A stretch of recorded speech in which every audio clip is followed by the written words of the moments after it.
Okay guys, this is a little bit different video than what you're used to seeing from me. This is actually going to be in my kitchen, not in my garden. So, welcome to my kitchen. This is a fermented hot sauce recipe. Now, I have to admit, this is really good, which means it's really easy to make. The worst part is, well, you'll see in the end of the video. But this thing is something you're going to want to make for your friends, you're going to want to make more for yourself, and I promise you that. So, let's throw this thing back to a little bit younger me, and let's get our hands dirty.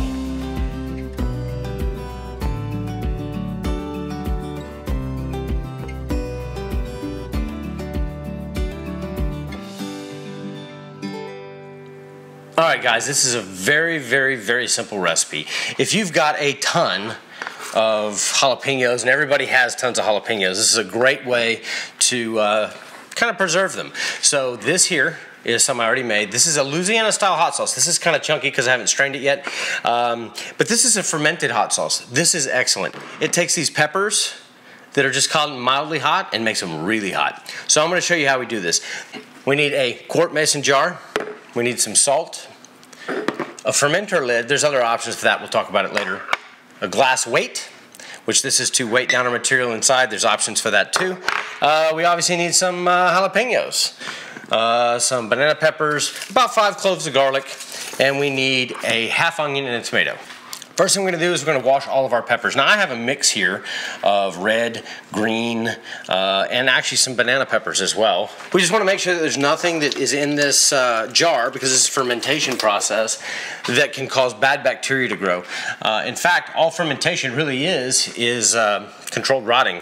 And so we want to control that best we can. Now we're going to do that a couple of ways. We're going to do it with salt, and we're going to do it with water and control the air inside. So the first thing we do is we need to fill this jar up about maybe a quarter of the way with chopped onions. All this is stuff that will go in the composter, so we can get out of it. Now these onions are not from the garden, neither is the garlic, unfortunately, but everything else is. Well, not the salt either, but you know, there's that. All right, so we're just going to chop this up. We're not going to get real crazy with it. That piece didn't look so good. We want to make sure that everything that we're cutting here is actually good quality. We don't want anything with bad spots or anything like that. So we're just going to cut these onions up. They don't have to be perfect. Just cut enough that we can get them in the jar. It's really hard, right? Difficult, hard to do. There is a chicken in my house. It's kind of weird. Yep, I heard her. Okay, yeah, so we're about a quarter of the way full, so that looks pretty good. Now, we've got 5 or 6 pieces of, or cloves rather, of garlic. Depending on how much garlic you want, that's up to you. I like it a little garlicky. Gives it a little extra. There's literally a chicken. It's very weird. So I always like to smash my garlic. Now we're not going to actually chop this up for this recipe because it doesn't need to be, because in the end we'll end up blending it all together anyway and then straining it out. So it's just more important that we get everything off, cut off any bad spots. We don't even have to really cut the nubs, but off the garlic, but it's probably a good idea. You know you're doing it right when your hands are sticky with garlic. I'll set these aside for a second because I like to layer in different colors. I don't know, whatever. So we're just going to cut off the top of this tomato. We don't need all of this. I'm absolutely certain we don't. It's because we're really not using this for a lot of flavor. This adds some acidity to the hot sauce, but it also adds a little color. Now this is not going to be as red a color as the bottle I showed you earlier, just because there's not as much red jalapeno in it, but I wanted to make sure we got it done. These jalapenos were picked out of the garden day before yesterday. They're kind of left in the heat, and I don't really want them to spoil. So this is how we're going to preserve them. So I'm just cubing the tomatoes. Nothing fancy, no fancy knife skills. We're just cubing them up. Cubing. Anyway. All right, so we're going to bring in the tomato here. We're just going to layer on top of the onion. So let's take a look at that. That's a pretty good layer. I like that. Now I'm going to add some banana peppers to this along with my jalapenos, red and green. These are just fully ripe. And the reason I want to do that, it's going to lighten up the color a little bit, so maybe be a yellowy green. I don't know. We'll have to see. Now I am going to cut these into rings. The reason I cut them into rings, I've done it either way. I've done it whole. I've halved them before. Not just these peppers, but also the jalapenos. And you tend to capture a little bit of air in them, and I don't want to capture air. You want air to get out of this jar. And if you'll see, I'm seeds and all. If you don't want this as spicy, it's really easy. Just seed everything first, or find a variation of it. Now, like I said, these jalapenos, they tend to wilt really quickly. I don't know why. I've never really had that happen before. These in particular do that, and that's just kind of a weird thing they do. So yeah, these, look, if you can see, they're kind of wilted, and I think part of that is because I didn't water them really well. So right before I picked them, which is not something I normally do, but I did. Now, if you see this one right here, if you can see this one, see how the end is bad? We're going to cut that off. With the jalapenos, it's really simple. I should probably be wearing gloves. If you use any hotter peppers in this, definitely wear gloves. We're just going to cut the stem off, put that over for the composter, and we're going to do the same thing. We're just going to slices. It's okay if your jalapenos are a little bit soft.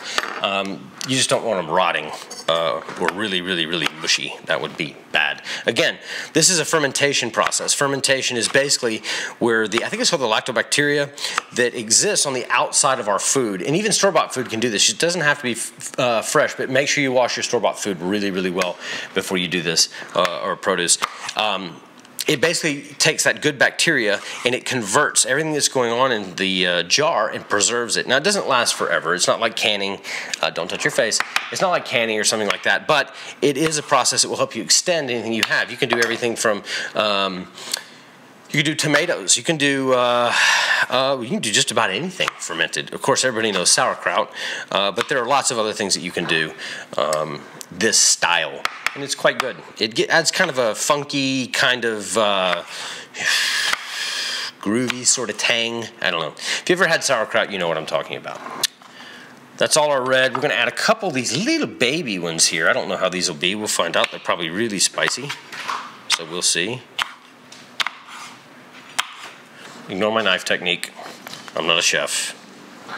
I just like food. Also, while we're at it, we're going to go ahead and add these garlic because we want them to stay down.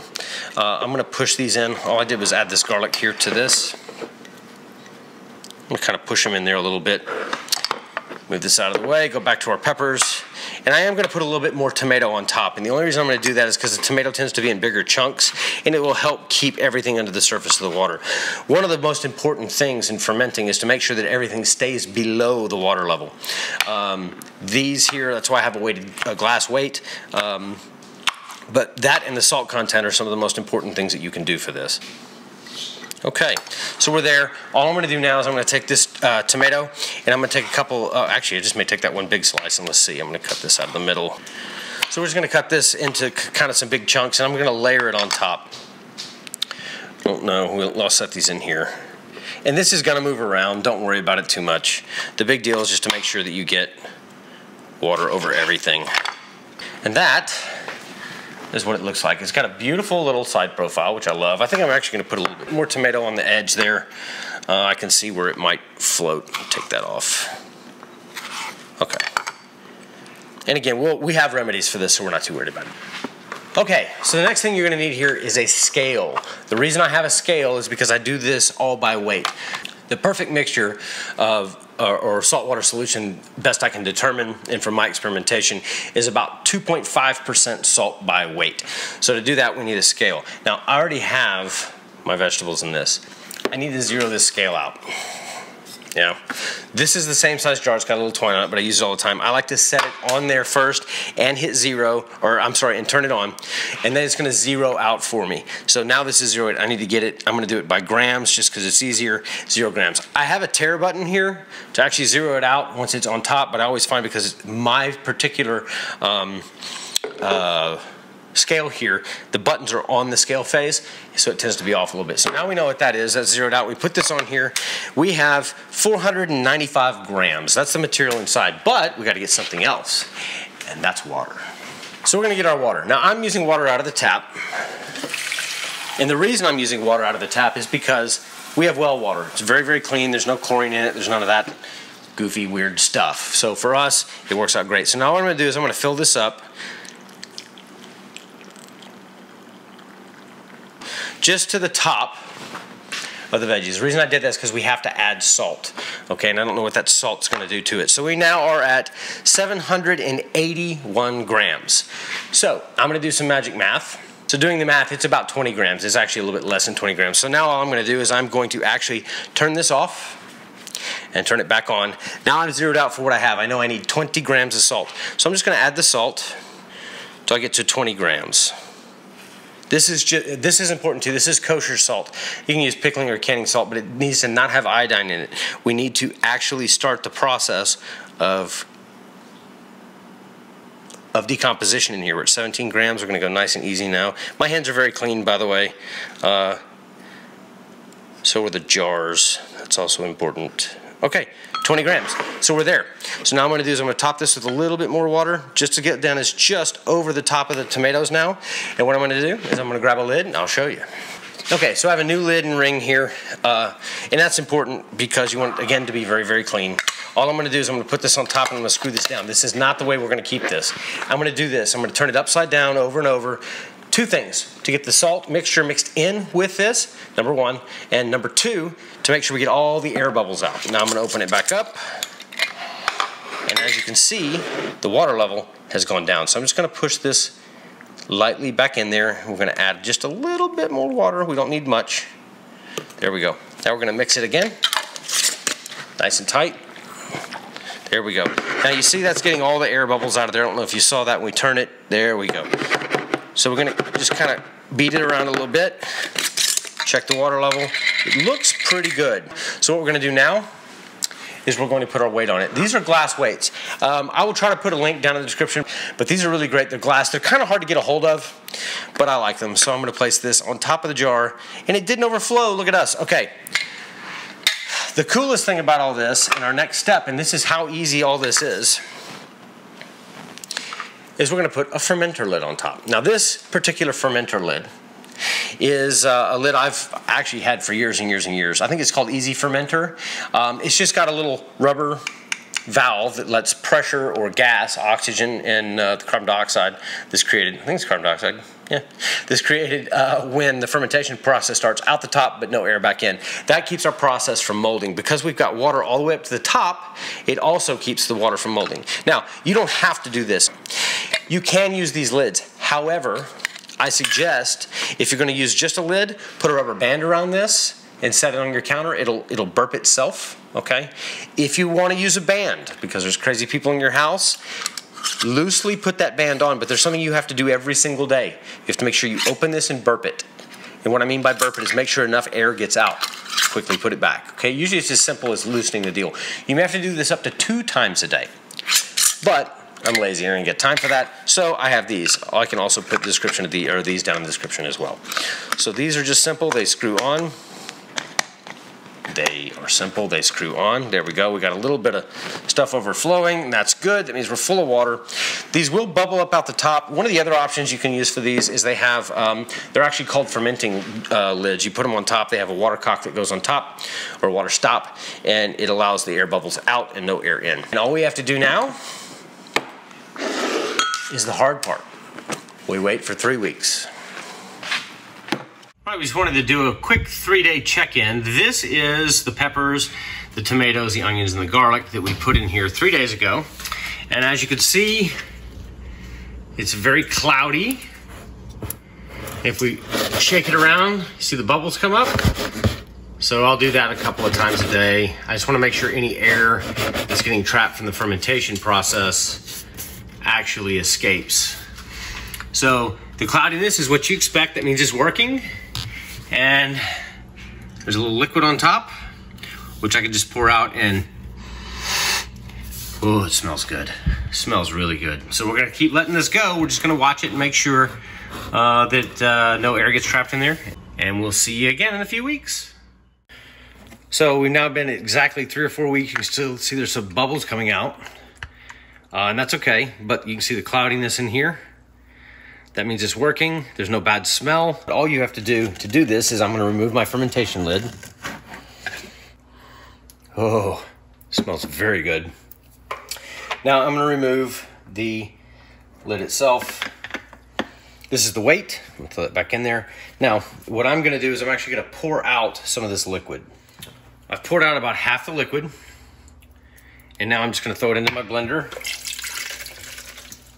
This is just a very inexpensive Ninja blender.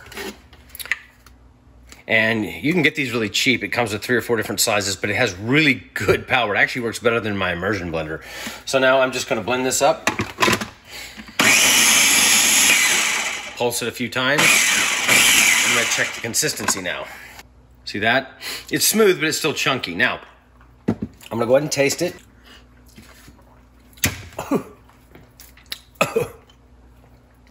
That's spicy. So I'm gonna add a little bit of Bragg's apple cider vinegar. This is the raw with mother. It's important. It's just a little bit. It's a little bit more for preservation than anything else. Just pour a little in there. You don't need much. Hit it again. The taste is perfect, by the way. Hotter than hell. Hotter than hell. Okay. Now we're good to go. This is my existing bottle, and I don't need a new bottle for this. I'm gonna pour as much of this in here as I can. I think I can get it all the way in there. We'll see. We'll find out. So, now this stuff is a little chunky. If you want to make it where it's not chunky, you can certainly take a piece of cheesecloth and strain it out, push all the solids out and all the liquid out, and then just use the liquids. But I like it a little chunky. Now, we're just gonna pour this in, see if I can do this left-handed, because I'm not left-handed. Just give it a little shake. Okay. So we're full up there. Whew. That'll make you sweat. So we're full up there, and now this is a beautiful, beautiful hot sauce. I'll take and show you how you can strain this out too and make it just a liquid. So another thing you can do is you can actually strain out the solids and get a true Louisiana liquid style hot sauce. This is just the cheesecloth. I'm gonna use my hands, which if you do this, be very, very careful because everything you touch will be extremely spicy. So we're just gonna pour it in here. Make sure your cheesecloth is big enough. I didn't really do that right last time. That's why there's already some in the bowl. Now we're gonna take, bunch up all the sides, all the top, really get a hold of it high and just squeeze it. And just continue to drain the liquid. Don't squeeze too hard or you will blow it out the top like I did. Now for another little taste test of just the liquid. Oh, that's good. Now, I did this with my hands. Do not touch your face. No, no, no, no. Do not. Not advisable. This we can put in a jar. And that is liquid Louisiana style hot sauce. Now, I prefer it thick, but you can prefer it any way you want. This stuff is hot. Store it in the fridge. Keep it in the fridge. It'll keep for a long, long, long, long time. All right, I hope you enjoy it. If you have a better way to do this or peppers you like to use that you wouldn't think would be that hot, put them down in the comments below. All right, see ya.